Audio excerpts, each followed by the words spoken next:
శ్రీ వెంకట రమణారెడ్డి గారు.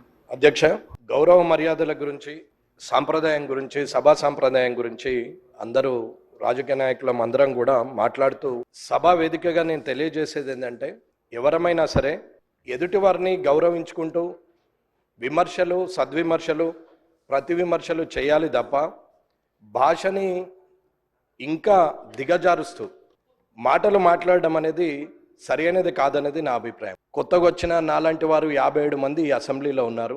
మిమ్మల్ని చూసి మేము నేర్చుకోవాలి, కానీ మీరు మాట్లాడే భాష ద్వారా ఇంకొక 4 పదాలు కలిపి దిగజారిపోయే భాషను మాట్లాడేంతటి మాటలు మాట్లాడడం బాగుండదని అనుకుంటున్నాను.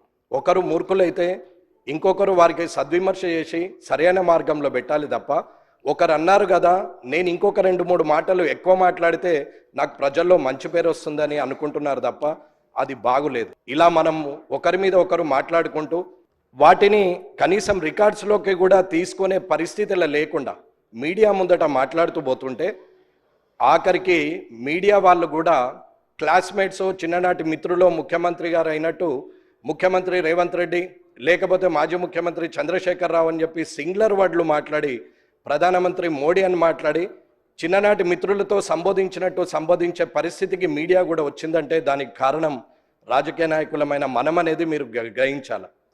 బూతులు మాట్లాడడమే రాజకీయ లక్షణం అనుకుంటే అది అవలక్షణం అనేది నా అభిప్రాయం. దయచేసి సభలో ఉన్నటువంటి పెద్దలందరూ చంద్రశేఖరరావు గారి నుంచి మొదలు పెడితే ఇప్పుడున్న ముఖ్యమంత్రి రేవంత్ రెడ్డి గారి వరకు, మధ్యలో ఉన్న మంత్రులు కానీ, ఇక్కడున్న ఎమ్మెల్యేలు కానీ, కొత్తగా ఎన్నికైన మాలాంటి వాళ్ళు కానీ, రానున్న శాసనసభకు వచ్చే సభ్యులు కొత్త వారికి కూడా మంచి సందేశాన్ని ఇవ్వాలని, మంచి సభా సాంప్రదాయాన్ని ఇవ్వాలని, రాజకీయంలో మనము మంచి పేరు తెచ్చుకోవాలనేది అందరి సభ్యుల్ని నేను కోరుతున్నాను. మీడియా ముందట నోటికొచ్చినట్టు మనం మాట్లాడడం వల్ల మనల్ని మనం దిగజారుస్తూ ప్రజల్లో చెడు పేరు తీసుకొస్తున్నాం అనేది ఆలోచించాలి. ఇకపోతే హైదరాబాద్ పట్టణం వరల్డ్ క్లాస్ అంటారు, మన మాటలేమో థర్డ్ క్లాస్కి పోతుంది. ఈ వరల్డ్ క్లాస్, థర్డ్ క్లాస్ని కొంచెం చూసుకుంటూ ప్రజలందరూ కూడా గమనిస్తున్నారు. కాబట్టి మీరు సభను అధ్యక్ష మీరు ఖచ్చితంగా ఇది చెప్పాల్సిన అవసరం ఉన్నదని తెలియజేస్తున్నారు.